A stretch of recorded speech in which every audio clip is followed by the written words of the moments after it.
Hi hello good morning. ಇವತ್ತು ನಾನು ಮಟನ್ನಿಂದು kidney liver ಗುಡ್ದ ಕಪೂರ ಎಲ್ಲ ಮಿಕ್ಸ್ ಮಾಡಿರೋದು ಬಟ್ ಇವತ್ತು ಕೂರ್ಮ ಮಾಡ್ತಾಯಿದ್ದೀನಿ. ಮಟನ್ ಕೂರ್ಮ ಅನ್ಬೇಕೋ ಇಲ್ಲೋ ಇದು ಕಿಡ್ನಿ ಲಿವರ್ ಮಿಕ್ಸೆಡ್ ಕೂರ್ಮ ಅನ್ಬೇಕೋ ಗೊತ್ತಾಗ್ತಿಲ್ಲ. ಓಕೆ, ಇದು ನಾನು ಈಗ ಒಂದು 4 ವಿಷಲ್ ಕೂಗಿಸ್ಕೊಂಡಿದ್ದೀನಿ. ಆಗಲೇ ಉಪ್ಪು ಅರಿಶಿನ ಕೂಗಿಸ್ಕೊಂಡಿದ್ದೀನಿ. ಆಮೇಲೆ ಇಂಗ್ರೀಡಿಯೆಂಟ್ಸ್ ಬಂದು ಖಾರದ ಪುಡಿ 1-2 ಟೇಬಲ್ ಸ್ಪೂನ್, ಖಾರ ನಿಮ್ಗೆ ಎಷ್ಟು ಬೇಕು ನೋಡಿ ಇದು ಮಾಡಿ.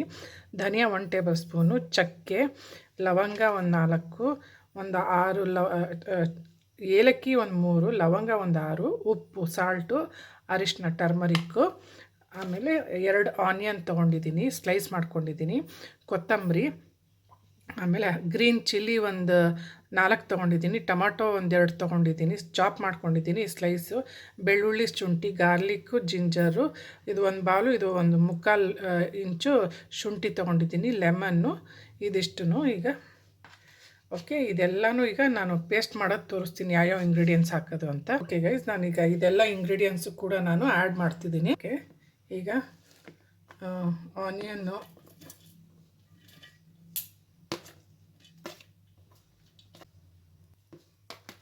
ಜಿಂಜರು, ಗಾರ್ಲಿಕ್ಕು, ಗ್ರೀನ್ ಚಿಲ್ಲಿ, ಹಸಿಮೆಣ್ಸಿನ್ಕಾಯಿ, ಶುಂಠಿ, ಬೆಳ್ಳುಳ್ಳಿ, ಈರುಳ್ಳಿ ಎಲ್ಲನೂ ಫೈನ್ ಪೇಸ್ಟ್ ಮಾಡ್ಕೊಳ್ತೀನಿ. ನಾನೀಗ ಎಲ್ಲನೂ ಹಾಕಿದ್ದೀನಿ ನೋಡಿ.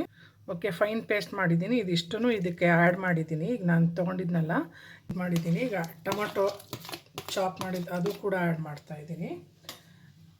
ಒಂದು ಹಾಫ್ ಲೆಮನ್ನು ಸ್ಕ್ವೀಸ್ ಮಾಡ್ತಾಯಿದ್ದೀನಿ. ಲೆಮನ್ ಈಗ ಸ್ಕ್ವೀಸ್ ಮಾಡಿದ್ದೀನಿ, ಇಲ್ಲಿ ಜ್ಯೂಸ್ ಹಾಕಿದ್ದೀನಿ. ಒಂದು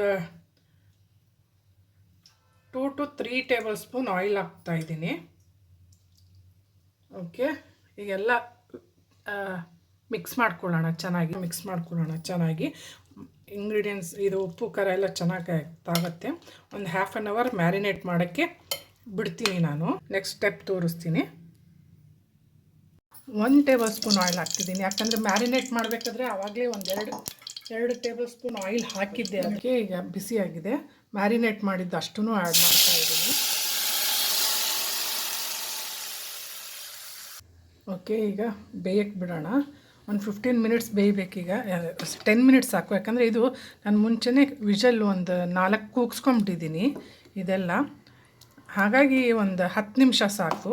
ಹಸಿ ವಾಸನೆ ಎಲ್ಲ ಹೋಗಬೇಕು. ಇದು ಮಾಡ್ತೀನಿ. ಮುಚ್ಚಿದ್ದೀನಿ, ಲಿಡ್ ಮುಚ್ಚಿದ್ದೀನಿ ಪ್ಲೇಟು. 10 ಮಿನಿಟ್ಸ್ ಆದ ನಂತರ ಹೇಗಾಗಿದೆ ಅಂತ ನೋಡೋಣ. Okay guys. ಓಕೆ, ಈಗ ಕಿಡ್ನಿ ಲಿವರ್ ಕಲೇಜ ಎಲ್ಲ ಮಿಕ್ಸ್ಡ್ ಮಟನ್ನಿಂದು ಕೂರ್ಮ ರೆಡಿಯಾಗಿದೆ. ಹೇಗನ್ನಿಸ್ತು ಅಂತ ದಯವಿಟ್ಟು ಕಮೆಂಟ್ ಬಾಕ್ಸಲ್ಲಿ ತಿಳಿಸಿ. ಇಷ್ಟ ಆದರೆ ರೆಸಿಪಿ ಲೈಕ್ ಕೊಡಿ, ಇಷ್ಟ ಆಗಿಲ್ಲ ಅಂದರೆ ಡಿಸ್ಲೈಕ್ ಕೊಡಿ.